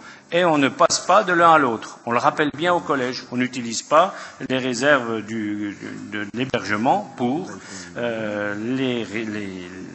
utiliser par exemple des manuels scolaires. Vous avez donc en bas de la page 28 la dotation 2014 définitive à hauteur de 4 40 618 €, d'où l'on déduit la neutralisation et un certain nombre d'autres ajustements. Et nous arrivons donc à une somme totale de 3 936 953 €, soit 16,4% de moins que la dotation 2013, qui correspondent, cette dépense, ces 16,4, à la partie qui est reprise en charge en direct par le Conseil général sur son budget pour la viabilisation. 147 000 €, je l'ai dit, pour les dotations spécifiques ordures ménagères, 10 000 € par classe relais. Voilà donc pour ce rapport qui est comme chaque année, très, très précis et très technique, mais qui est important pour l'ensemble de nos collèges. Bien, et qui vous permettra donc, vous l'avez compris, de porter la bonne parole dans les conseils d'administration, puisque vous disposez de l'ensemble des éléments argumentaires. Y a-t-il des autres... Ah, pardon, Albert Rognon. Oui, merci, Président. Juste, en parlant des chiffres, j'ai regardé le chauffage. Et je m'aperçois, par exemple, que le collège Val-de-Morteau, c'est-à-dire 2 collèges, où il ne fait pas particulièrement plus chaud qu'ailleurs, hein, on est à 31 922. Et si je prends par exemple le collège de Mèche, alors j'essaye de comprendre, comme si c'est moi qui devais développer un site et puis dire mais comment ça se fait que ça me coûte si cher ou si peu cher par rapport à d'autres. Je vois Mèche 72 965, c'est-à-dire beaucoup plus du double, c'est-à-dire presque 2 fois et demi, le collège de Mèche. Et là, le Val-de-Morteau, c'est 2 collèges. Et c'est, Dieu sait si le collège de Morteau est un gros collège, hein, en Côte-Bouquet. Il y a du monde. Et le collège de Villers-le-Lac. Et le collège de Mèche, alors je me pose une question, pourquoi ça coûte pratiquement 2 fois et demi le prix? Voilà, c'est tout. Les chiffres m'intéressent. Oui, alors, qui peut répondre? Moi, je vais vous avouer Non, mais je sais pas, peut-être que... Je ne peux pas vous répondre. Alors, peut-être qu'on a un chauffage mixte avec le lycée, peut-être qu'on a des chauffages, je sais pas. Mais c'est intéressant quand même, ça. Oui. Alors que vous vous rendez compte? C'est clair que c'est Oui, il fait intéressant. plus froid à Mèche qu'à Morteau. Peut-être. Alors, elle est bonne celle-là, tiens. On va donc te donner Je vous la invite, réponse, Président, hein, Albert, mois de janvier. Suite à des vérifications, parce que là, très clairement, on Oui, n'a mais pas moi la je pense que les chiffres sont bons, parce que comme dit le Président, les chiffres sont têtus. Mais que ça fasse presque 2 fois et demi le prix. Ouais, ouais. Et là, il y a 2 Ce qui a pu se collèges. passer aussi, Albert, c'est qu'il y avait peut-être encore des réserves de carburant sur l'année précédente qui ont été utilisées. Alors, Possible, mais j'affirme pas, donc je te donnerai la réponse. c'est intéressant parce que le collège du Villers n'est pas un collège excessivement très très bien isolé, il est vieux et les fenêtres des fois, tu as déjà vu. Merci hein. pour la question. Voilà, mais je voulais... Je vous répondrai par écrit. Ça m'intéresse. Je demande au service de me donner la réponse. Ça Tout est cher aujourd'hui. Hein. Non, mais c'est très bien. Et, parce que, effectivement, comme vous, j'aimerais comprendre l'origine de cet écart. Merci. Alors, je mets ce rapport aux voix. Y a-t-il des oppositions? Je n'en vois point. Si, Christine Bouquin? Non. Non. Vous voulez intervenir là? Ah là, d'accord. La parole Ah, sur Mèche, pardon, oui, excusez-moi. Pardonnez-moi. Oui, c'est Oui, moi qui n'ai pas vu. Nous avons eu un souci quand même avec la chaufferie bois. Hein, à un moment donné, si vous voulez, le double carburant a fait un montant exponentiel on a eu quelques soucis sur le collège. Hein. C'est pour ça que le différentiel est important. J'ai pas exactement les chiffres en tête, mais c'est pour répondre à On va Albert vérifier Renon. ça. Mais il y avait une partie qui était assez importante en dysfonctionnement. On va vérifier, essayer de paramétrer les choses plus précisément. Merci en tout cas. Alors, je remets le rapport aux voix. Y a-t-il des oppositions? Des abstentions? C'est donc approuvé. Nous en arrivons au dernier rapport, je crois. Avant-dernier, pardon. 300. Perdu. Oui. Collège, fonctionnement de la restauration et de l'hébergement. On avait un temps d'avance. Rémi Nappé. Avec une précision pour le rapport 302, il y a une légère erreur qui concerne le collège de Valentinier. Ça a été signalé au collège donc qu'on leur avait oublié dans le calcul 19 452 €. On régularisera cela en commission permanente. Le collège a été déjà informé. Très bien. Alors pour le rapport 303, donc c'est le fonctionnement de la restauration et de l'hébergement. Je vous rappelle donc la situation sur nos 44 collèges qui fonctionnent sur 46 sites, comme je l'ai dit tout à l'heure. 35 ont un service de restauration et d'hébergement qui est autonome. 6 cuisines satellites, donc ont leur repas fabriqués par une autre structure. 2 collèges n'ont pas de service de restauration et d'hébergement, ils sont donc hébergés par le lycée, donc que ce soit pour Stendhal ou pour Guilmer. Et puis un collège, un fonctionnement original, c'est le syndicat intercommunal donc qui gère à Saint-Vite. En 2012, nous avons servi 2 26 908 repas dans nos différents collèges. 71% des collégiens sont demi-pensionnaires, ce qui représente en fait une progression de 5,6% en 2 ans. Je vous rappelle qu'en 2008, on a défini 5 axes d'intervention donc que l'on retrouvera dans le rapport qui suit. Alors, suivi financier de la restauration et de l'hébergement et bilan 2012. Donc, je rappelle, je l'ai dit dans le rapport précédent, mais que le service de restauration et d'hébergement doit toujours être un service spécial, que les fonds de roulement et les réserves ne doivent pas être fusionnés, que les réserves du service de restauration peuvent être mobilisées pour améliorer la qualité du service rendu aux usagers du service de restauration ou pour financer des dépenses de fonctionnement ou d'investissement au service de restauration, que le résultat doit être affecté correctement dans ce service-là. En ce qui concerne le fonctionnement, donc pour les collèges, nous avons 6 collèges qui disposent d'une cuisine satellite. Nous avons dû verser une subvention d'équilibre de 158 156 € en 2012 pour ces collèges-là. Donc la situation financière qui suit ne concerne que les 35 services de restauration qui sont autonomes. Parmi eux, 16 accusent un déficit pour un montant global de 46 870 €. 19 enregistrent un résultat positif pour 122 078 €. Donc globalement, en 2012, l'excédent pour les services de restauration est de 75 207 €. En bas de la page 7, vous avez le déficit maximum par repas qui est à 0,30 €, l'excédent maximum qui est à 0,35 € et un résultat moyen donc qui est à plus 3 centimes d'euros. Vous avez un tableau intéressant qui nous montre l'évolution 2008-2012 du fonctionnement de la restauration en haut de la page 8. L'évolution des réserves, donc, ici nous travaillons uniquement sur les réserves du service de restauration. Au 1er janvier 2013, elles étaient de 950 597 €. Nous avons précisé au collège qu'il était souhaitable que les réserves disponibles permettent de couvrir 3 quinzaines et que les réserves stockées, donc les denrées alimentaires, permettent de couvrir 1 quinzaine. Nous avons donc un tableau qui nous est donné avec seuil préconisé, minimum, maximum et puis la moyenne. Donc je vous laisse le voir à la page 9.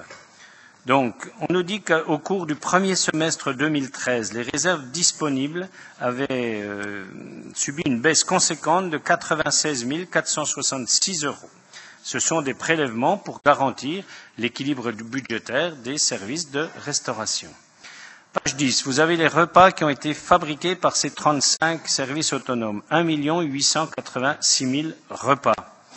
Si on ajoute ceux qui sont fabriqués à Saint-Vite, on a donc 1 965 000 repas fabriqués dans les collèges du département.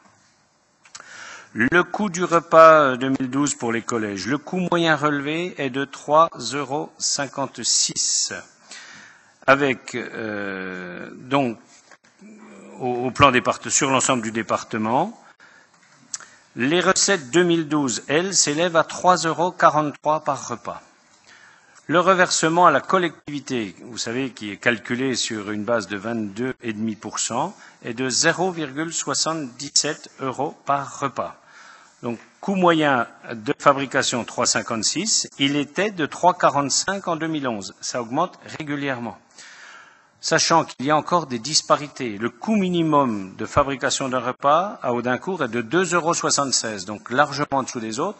L'explication est très simple, c'est parce qu'on fabrique beaucoup de repas, puisqu'on fabrique pour 6 collèges. Le point d'étape et les orientations 2014, donc l'axe 1, on en revient aux 5 axes de tout à l'heure. L'axe 1, c'était l'optimisation des moyens. Ça passe par un groupement d'achat qui est mené depuis plusieurs années avec la région de Franche-Comté et le lycée Pergaud. Beaucoup de modifications ont été apportées cette année. Donc, on a réduit le nombre de lots. Par contre, on a pratiquement on a plus que doublé le nombre d'articles. Difficile, par contre, d'intégrer des produits de la filière locale dans le groupement d'achat. L'approvisionnement en produits issus des circuits courts et de proximité, donc c'est prévu au programme national. Bien sûr, il faut s'assurer de la sécurité sanitaire des produits agricoles et des aliments. Et ça doit permettre l'approvisionnement des produits agricoles locaux dans la restauration collective, aussi bien publique que privée. Les objectifs de la collectivité, eh bien, ils ont été définis dans le cadre de d'août 2017. Je vous rappelle qu'on a 4 collèges pilotes qui ont permis de constater que les produits achetés chez un revendeur local, c'est pas toujours très simple. On paye par exemple moins cher le comté à qualité égale, le même comté, on le paye moins cher chez un grossiste que chez le producteur local. C'est un constat qui a été fait donc par nos 4 collèges. Mais bon, les produits qui sont le plus achetés chez les revendeurs locaux, eh bien, sont bien sûr le pain et les produits laitiers. Alors l'expérience qui nous montre donc quels sont les freins au développement des circuits courts. Donc les prix sont en général plus élevés chez le producteur, enfin au niveau local, ça empêche de généraliser les pratiques. Et je disais tout à l'heure, un certain nombre de produits sont disponibles et moins chers chez les grossistes. Certains des produits ne sont pas suffisamment disponibles. C'est le cas par exemple des fruits et légumes. La bonne saison des fruits et légumes, c'est quand les collèges sont fermés. Les conditions de livraison ne sont pas toujours idéales non plus au niveau local, parce que beaucoup de producteurs n'ont pas de système de livraison.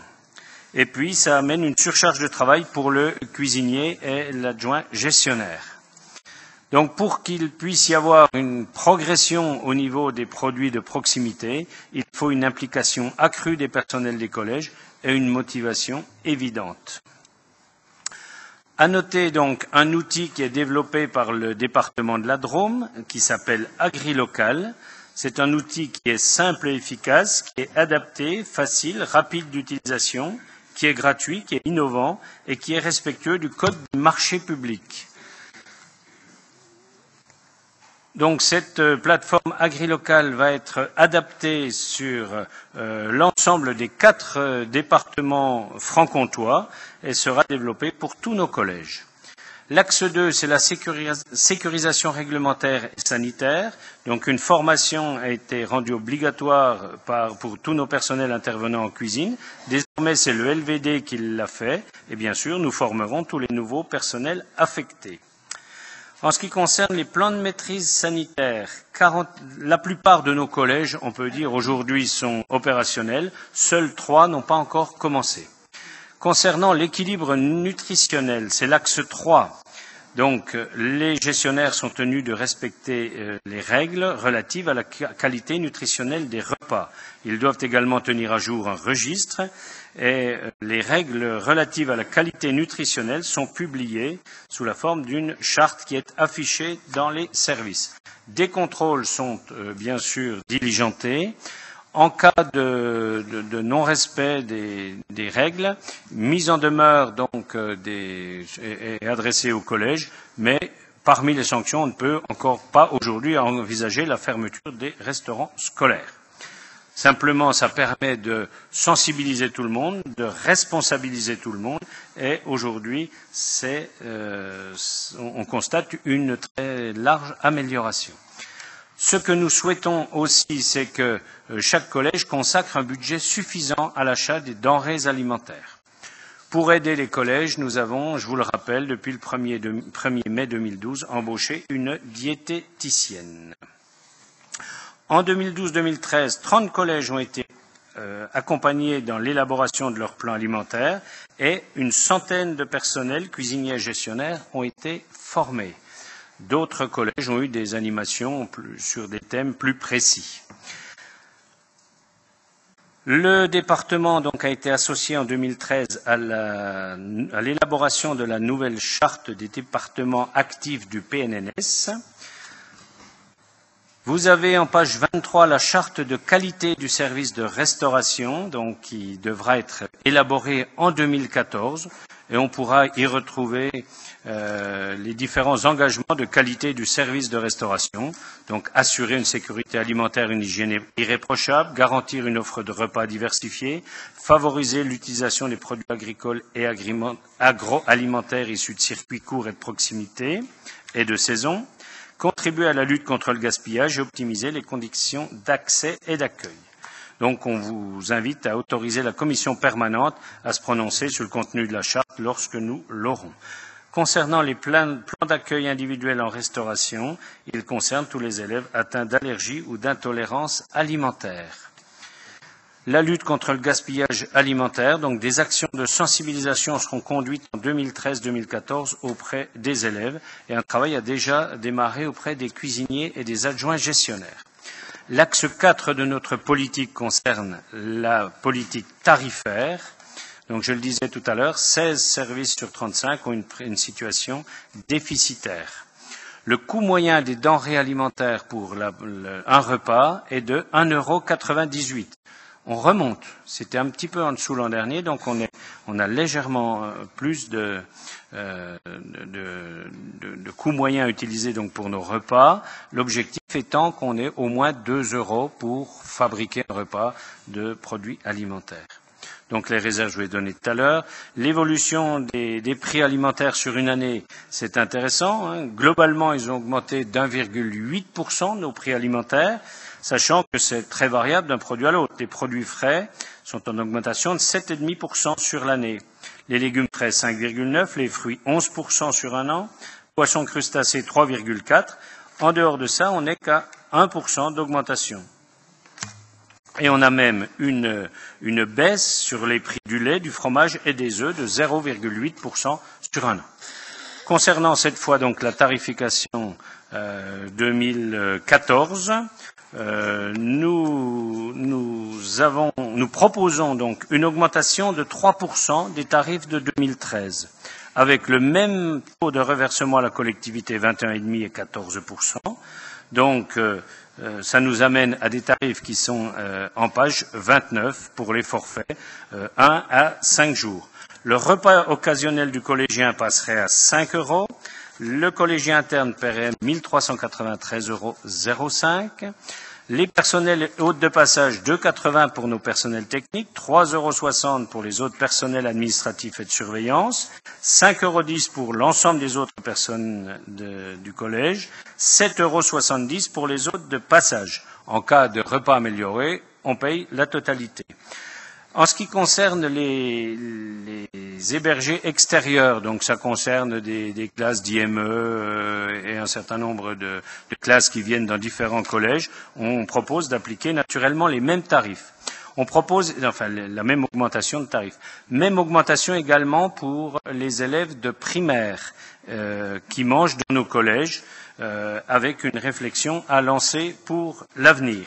En ce qui concerne la restauration des lycéens, bien sûr, nous sommes obligés de payer ce qui nous est demandé par les lycées donc des Huisselets et le lycée Montjoux. On n'a pas le choix. Concernant les repas fabriqués donc à Audincourt, ils sont vendus 3 €. Ceux fabriqués donc à Morteau sont vendus 4,05 €.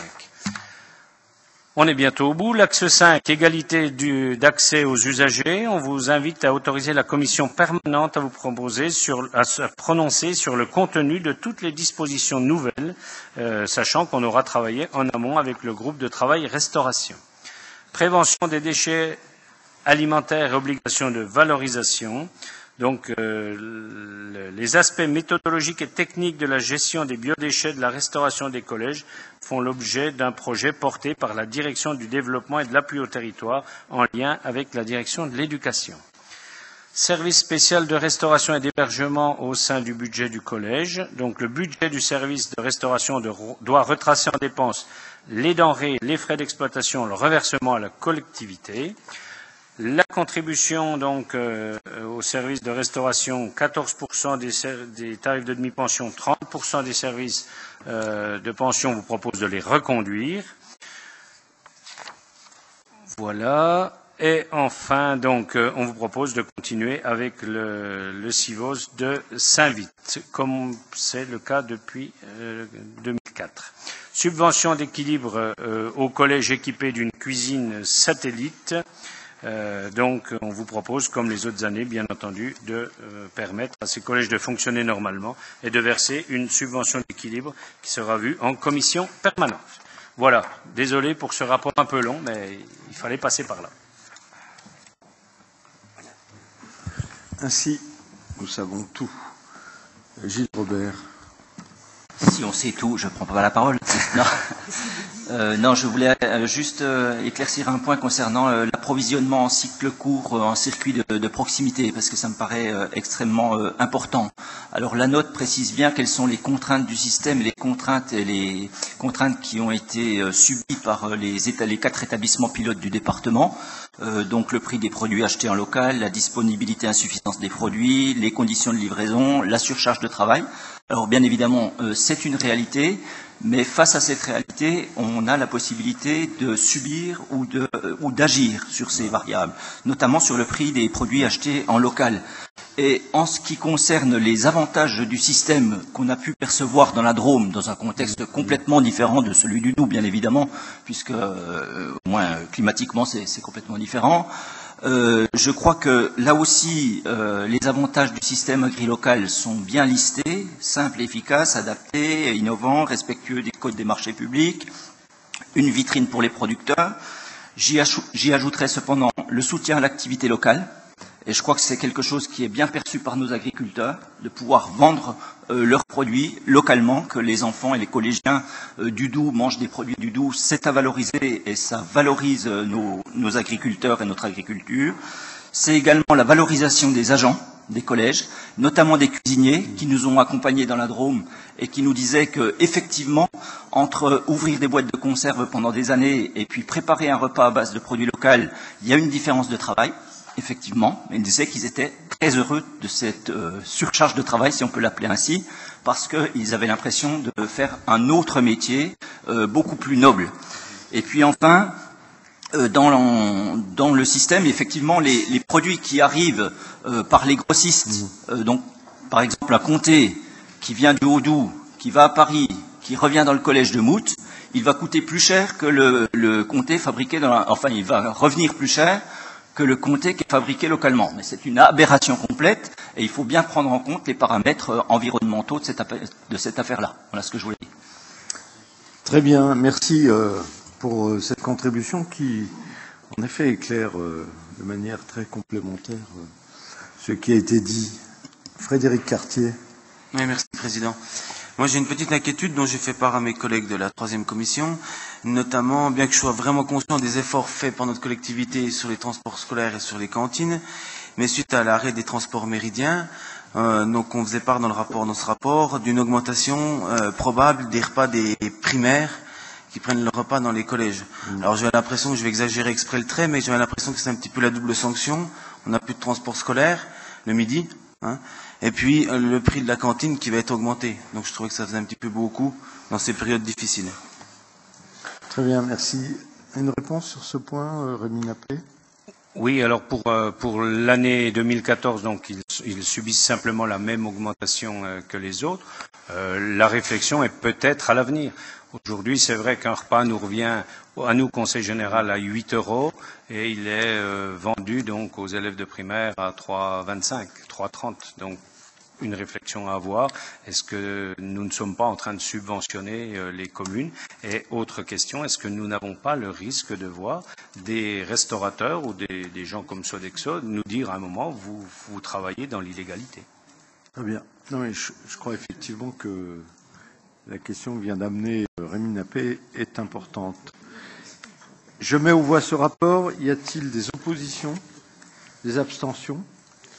Il est donc approuvé à l'unanimité. Dernier rapport, le rapport 401, qui est proposé à votre examen, c'est Jacques Breuil. Avis sur le schéma interrégional d'aménagement et de développement du massif du Jura. Merci Président. Tout d'abord, un petit rappel sur le cadre législatif qui découle de la loi du 23 février 2005 relative au développement des territoires ruraux.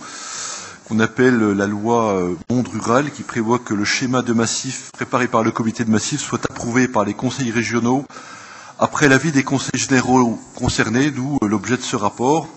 Pour votre information, le projet de schéma a déjà été soumis au comité de massif le 16 juillet dernier et a été adopté à l'unanimité des membres présents ou représentés.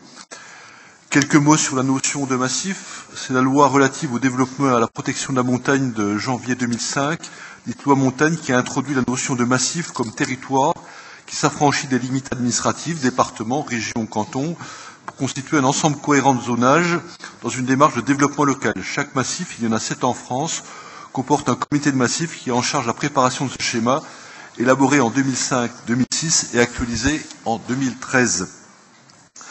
Les principaux domaines qui ont fait l'objet de groupes de travail thématiques sont les suivants: l'agriculture, la forêt et le bois, le tourisme, les transports, l'accès aux soins et plus généralement les services à la population, les technologies de l'information et de la communication.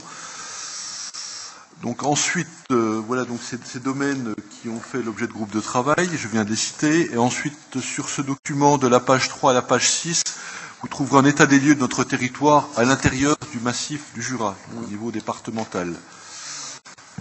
À partir de la page 6, en bas de la page 6, les axes qui nous intéressent au niveau de ces enjeux prioritaires, avec à l'intérieur un certain nombre d'items. Le premier axe, c'est maintenir l'équilibre agriculture, forêt, industrie et tourisme, qui comprend une agriculture de qualité respectueuse des milieux, une filière bois à dynamiser, un secteur industriel à moderniser et à renouveler, une économie touristique à conforter et à diversifier. L'axe 2, préserver les qualités environnementales et renforcer l'attractivité du massif. Nous retrouvons les points suivants: favoriser les énergies renouvelables et s'adapter aux évolutions climatiques, préserver les espaces naturels et la qualité de l'eau, améliorer les conditions de transport à l'intérieur du massif, développer des services de qualité pour la population.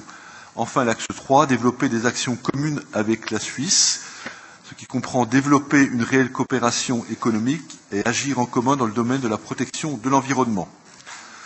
Au niveau de l'analyse sur le massif du Jura, on nous indique que c'est certainement le plus homogène des 6 massifs de métropole et il présente de nombreux atouts que vous connaissez, ils sont décrits dessous, mais j'éviterai de les répéter. Ce qu'il est important de se rappeler, à mon sens, ce sont les fragilités importantes au niveau de notre territoire de massif. Donc à partir de la page 9, tout d'abord le taux d'emploi dans le secteur industrialisé encore très élevé et qui est très lié à des secteurs économiques en difficulté tels que l'automobile. La diversification des productions et notamment la production de produits finis doit donner de l'autonomie à ces entreprises, leur permettre d'être plus réactives en cas de problème dans l'un de ces secteurs. Bien sûr, la dépendance à la Suisse, qui est un atout considérable, tant en termes d'emploi qu'en matière de revenus, donc de consommation sur la zone massif, et qui est susceptible rapidement de poser des problèmes en cas de baisse de la production ou de mesures de restriction des travailleurs français de l'autre côté de la frontière. Donc ce n'est pas le cas aujourd'hui, mais soyons vigilants effectivement, et c'est un axe de fragilité. Le tourisme souffre encore d'un manque de notoriété et d'une saisonnalité trop marquée, hiver et vacances scolaires. Cette activité par définition non délocalisable et qui bénéficie de conditions naturelles très favorables doit être renforcée en mettant en particulier l'accent sur la qualité de l'accueil, tant en matière d'hébergement que d'activités proposées. Ces dernières doivent d'ailleurs poursuivre leur diversification. En matière d'environnement, l'expérience vécue au cours de ces dernières années montre qu'il existe des sources de pollution diffuses, préjudiciables à la qualité des rivières du massif, avec une répercussion importante dans certaines zones sur l'activité touristique. Enfin, en matière d'accessibilité, si les transports par voie routière bénéficient de bonnes conditions, il n'en est pas de même en matière de transport ferroviaire, d'où de réelles inquiétudes qui existent. De même, dans le domaine des technologies de l'information et de la communication, le haut et le très haut débit restent insuffisamment développés, tant pour les populations que pour les entreprises industrielles ou touristiques. Donc tous ces domaines de fragilité devront être repris dans les programmes contractualisés nationaux et européens pour la période 2014 à 2020, afin d'essayer de les consolider et de conforter les atouts de notre massif et pour en faire une vraie chance de réussite pour l'économie et l'emploi, dans le respect bien entendu de l'environnement. Donc notre proposition sur cet avis est bien entendu favorable. Et ce que l'on demande bien entendu, c'est qu'il y ait une cohérence entre ce programme de massif et qu'il y ait une coordination, bien entendu, de ce schéma avec l'élaboration en cours de la prochaine programmation européenne sur laquelle on travaille, de 2014 à 2020, notamment sur les fonds FEADER, FEDER et FSE. Voilà pour ce rapport. Bien, je vous remercie. Je vais mettre ce rapport aux voix. Y a-t-il des oppositions? Oui, pardon, excusez-moi, je n'avais pas vu. Collègue Cagnon. Oui, juste une petite remarque concernant ce rapport. À la page 3, il est fait mention d'un réseau routier intérieur suffisant. Et il est bien noté à l'exception de l'axe nord-sud Montbéliard-Champagnole. Donc la 437. Donc cette fameuse 437 dont j'ai déjà parlé souvent avec Vincent, j'aimerais bien qu'on essaie, je ne vais pas vous demander la mise à 2 fois 2 voies, hein, parce que je sais que c'est guère possible, mais demander au moins à ce qu'on ait une maintenance qui soit assurée, et peut-être tronçon par tronçon sur un programme pluriannuel, ce serait pas mal, parce qu'il y a des endroits qui sont vraiment déplorables. Et c'est quand même une départementale qui est très très utilisée, hein, notamment par les camions.